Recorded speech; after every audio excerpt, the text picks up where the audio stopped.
Ça y est, le Bitcoin a enfin dépassé son ATH, all-time high, son prix le plus haut historique. Et depuis ce jour-là, il est en train de découvrir de nouveaux horizons. Que faut-il faire? Faut-il vendre? Faut-il continuer d'acheter? Quels outils utiliser pour établir ton plan d'achat et ton plan de vente? On parle de tout ça dans cette vidéo.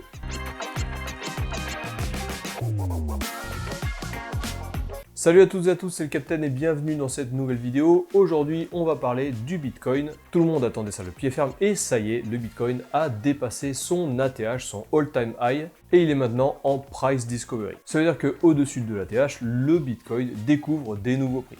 Lorsque le prix va partir à la hausse, il va construire de nouveaux supports et de nouvelles résistances. Avant de commencer, je te rappelle que je ne suis pas conseiller en investissement. Tout ce que je vais te dire aujourd'hui dans cette vidéo n'est pas un conseil en investissement. Il faut que tu fasses toujours tes propres recherches et que tu établisses toi-même ton plan d'achat et ton plan de vente. Dans cette vidéo, je vais juste t'expliquer ce que moi je fais à titre personnel et quels sont les indicateurs que j'utilise pour établir ma stratégie, mon plan. Et enfin, n'hésite pas à t'abonner, cliquer sur la cloche, mettre un pouce à la vidéo si ce genre de contenu te plaît. Tu peux aussi rejoindre dans la description mon groupe Telegram. J'y partage tous mes investissements, tous mes bons plans, ainsi que tous les mouvements que je fais dans mon portefeuille crypto. Alors maintenant, si tu es prêt, c'est parti. Donc que faire maintenant que le Bitcoin a atteint son ATH et même dépassé son ATH? Tout d'abord, un peu de contexte. Cette année, elle a été marquée par un événement majeur. C'est la validation des ETF Bitcoin. Un ETF, c'est un produit financier qui, pour faire simple, facilite l'accès aux crypto-monnaies, à un actif. Là, on parle de crypto-monnaie, mais ça peut être utilisable pour n'importe quel actif.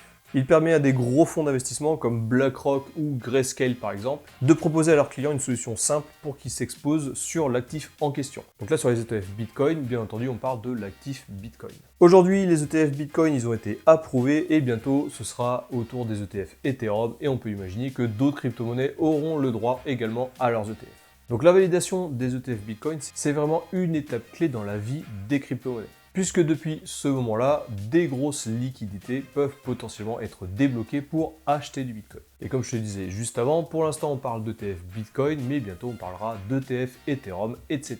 Tout le monde s'attendait à ce que les ETF Bitcoin ramènent beaucoup de liquidités, mais le fait que les ETF Bitcoin étaient validés avant le halving, et je parlerai du halving juste après dans cette vidéo, nous met face à une situation complètement inédite.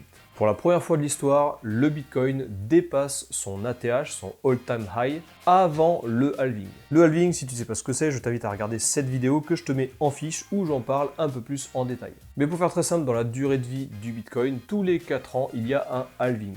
Le halving raréfie le Bitcoin puisqu'il divise par 2 les récompenses attribuées aux mineurs. C'est comme si en minant de l'or, tous les 4 ans, tu en trouvais 2 fois moins. Forcément, ça raréfie le produit.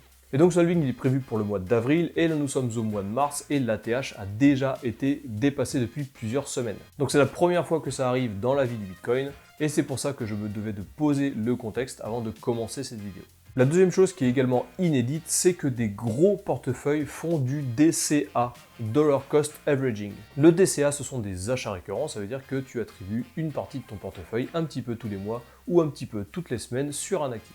Tu rentres en DCA, en Dollar Cost Averaging, et du coup ça lisse ton prix d'entrée. Donc il y a des gros portefeuilles qui sont également des gros holders comme MicroStrategy ou alors l'État du Salvador. MicroStrategy et le Salvador font du DCA depuis plusieurs mois et achètent régulièrement du Bitcoin. Ça aussi c'est quelque chose qui n'existait pas avant, puisqu'avant on avait juste les baleines qui achetaient ou vendaient du Bitcoin, et c'était plus ou moins eux qui faisaient le marché. Bon, ça sera toujours un petit peu le cas, c'est juste que certaines de ces baleines seront maintenant désinstitutionnelles. Alors maintenant que le contexte est posé, qu'il y a cette entrée d'argent qui vient des institutionnels après la validation des ETF et qu'il y a aussi ces gros portefeuilles holders qui entrent maintenant dans le jeu, avec toutes ces informations-là, maintenant il faut que tu établisses un plan. Avant de penser à acheter ou à vendre tes bitcoins, il faut absolument que tu établisses un plan, une stratégie. Parce que même si le bitcoin se raréfie, il ne va jamais monter en flèche, en ligne droite jusqu'à la lune. Ça c'est ce que tous les vendeurs de rêves t'assurent, mais c'est pas comme ça que ça fonctionne. Je te mets à l'écran une courbe du bitcoin depuis le début de sa création. Tu vois que plusieurs fois dans l'histoire, il a perdu beaucoup de sa valeur, bien au-delà des 50%. Et oui, le bitcoin ne monte pas en flèche, il est soumis à des cycles. Et si tu suis mes vidéos, ou alors si tu me suis sur mon groupe Telegram que je te mets dans la description, je te le rappelle, tu dois normalement connaître la nature de ces cycles. On a un marché haussier, ensuite on a un marché baissier qu'on appelle le bear market, et enfin on termine ce cycle par une période d'accumulation.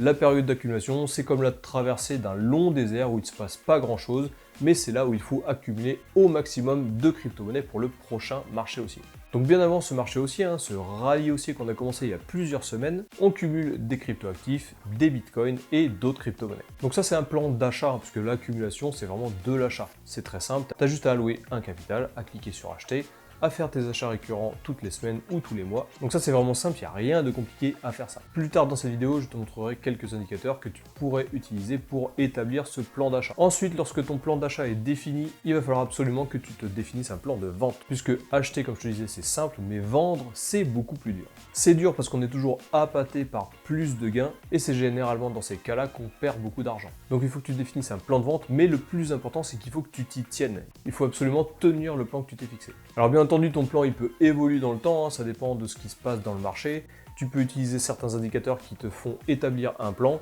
et plus tard avoir d'autres informations qui te font mettre à jour ce plan. Donc maintenant que tu sais qu'il faut établir un plan de vente, je vais te parler de tous les indicateurs que moi j'utilise à titre personnel pour savoir quand vendre mes crypto-monnaies. Alors je t'arrête tout de suite, c'est pas des indicateurs magiques, il n'y a pas écrit dans chacun de ces indicateurs tu dois acheter ici ou tu dois vendre ici. Ce sont des indicateurs que je mets moi ensemble de mon côté et qui définit mon plan long terme sur l'achat et la vente de crypto-monnaies. Tout d'abord, le prix. Personnellement, je définis des prix que doit atteindre telle ou telle crypto-monnaie et qui me donnent des niveaux sur lesquels je vais prendre des profits. Je vais prendre des profits sur le Bitcoin et je vais prendre des profits sur d'autres crypto-monnaies. Premièrement, la target de prix, c'est toujours l'ATH, le all-time high. Je regarde toujours le Bitcoin en priorité et dès qu'il atteint son ATH, je fais le point sur toutes les crypto-monnaies que je possède. Si certaines crypto-monnaies sont à la traîne et que fondamentalement elles devraient normalement exploser, dans ce cas, je ne vais pas vendre toutes ces crypto-monnaies. Par contre, je vais m'alléger sur le Bitcoin. C'est ce qui est arrivé quand le Bitcoin a atteint les 69 000 $. J'ai vendu une petite partie de mes Bitcoins. Ça me permet d'avoir des liquidités que je peux soit transférer sur d'autres crypto-monnaies ou alors attendre une opportunité pour racheter. Ma deuxième target de prix pour le Bitcoin, c'est les 100 000 $. Donc les 100 000 $, ce sera vraiment un palier psychologique. Lorsque le Bitcoin va atteindre les 100 000 $, il y aura certainement pas mal de ventes. Donc moi, je me suis établi cette deuxième target de prix pour pouvoir vendre une partie de mes Bitcoins. Toujours pareil, je vais regarder mes autres cryptoactifs et si jamais certains sont intéressants à être vendus, dans ce cas, je vais les vendre également. La troisième target de prix, elle se situe aux alentours des 115 000 $. Dans cette vidéo que je te mets en fiche en haut à droite, je t'explique pourquoi j'ai choisi cette target de prix aux 115 000 $. Et à titre personnel, je vais vendre la majorité de mes bitcoins à ce prix-là. Alors toujours pareil, là je te parle de mon plan actuel. Potentiellement, dans plusieurs semaines, dans plusieurs mois, ça va changer. C'est pour ça qu'il faut absolument que tu définisses ton plan personnel et il ne faut pas que tu copies à 100% ce que je fais moi. Et enfin, mes autres targets de prix pour le bitcoin, elles sont à 200 000, 250 000 et 300 000 $. Alors bien entendu, c'est des prix exorbitants, mais je vais garder uniquement une petite partie de mon portefeuille pour ces prix-là. S'il continue de monter, dans ce cas-là, je suis dans le train. Si on part dans une période baissière, dans ce cas, j'aurai pris des profits. Le deuxième indicateur que j'utilise et que je te mets à l'écran, c'est un indicateur qui te dit si le Bitcoin est surévalué ou sous-évalué sur une échelle de 1 à 10. Enfin, un autre indicateur que j'utilise, entre autres bien entendu, je t'invite à regarder la vidéo sur les indicateurs si tu veux plus de détails sur tous les indicateurs que j'utilise, c'est le Google Trend. Le Google Trend, ça te permet de voir combien de fois le mot Bitcoin est recherché. Je te le mets à l'écran, donc ça indique les personnes qui recherchent le mot Bitcoin sur Internet. Donc comme je te disais, j'utilise d'autres indicateurs et je t'invite chaudement à regarder cette vidéo où je te détaille tous les indicateurs que j'utilise.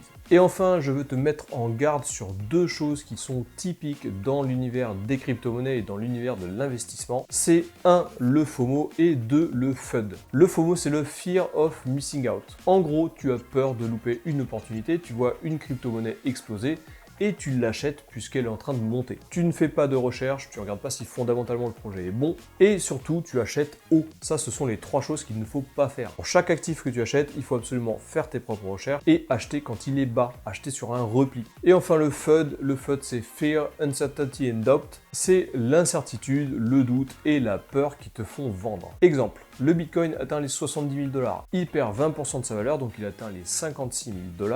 Et à ce moment-là, tous les youtubeurs ou tous les articles sur Internet parle du crash de la crypto-monnaie et sème le doute dans ton plan. Et c'est à ce moment-là qu'il ne faut surtout pas vendre, puisque tu as déjà atteint les moins 20%, et au lieu de vendre à ce moment-là, il faudrait au contraire acheter. Bref, ça fait partie du jeu, le FOMO et le FUD font partie des cryptoactifs et font partie de l'investissement financier en général. C'est juste une mise en garde, il faut juste faire attention à ces deux syndromes-là, qui sont purement liés à tes émotions et au consensus global. Voilà, cette vidéo est terminée, j'espère qu'elle t'a plu. Tout porte à croire que le Bitcoin va encore monter, mais fais bien attention à ton plan. Il faut que tu établisses ton plan, il faut que tu le notes sur un cahier, et surtout il faut que tu le suives et il faut que tu t'y tiennes. À titre personnel, je pense qu'on vit une période assez sympa dans l'univers des crypto-monnaies, puisque des gros joueurs ont été rajoutés dans le jeu et que le halving n'est toujours pas arrivé. Les perspectives sur le papier sont vraiment propices à un super bull run, mais il faut toujours faire attention et ne pas uniquement avoir du positif dans son plan. Je te rappelle que tu peux rejoindre mon groupe Telegram, je te le mets dans la description de cette vidéo. J'y partage tous mes bons plans et tous mes investissements, que ce soit crypto-monnaie, copy trading ou bourse. N'hésite pas à lâcher un commentaire si toi ton plan il est différent, si tu utilises d'autres indicateurs que moi je t'ai pas listé dans cette vidéo. Prends bien soin de toi et prends bien soin de ton portefeuille et je te dis à la prochaine.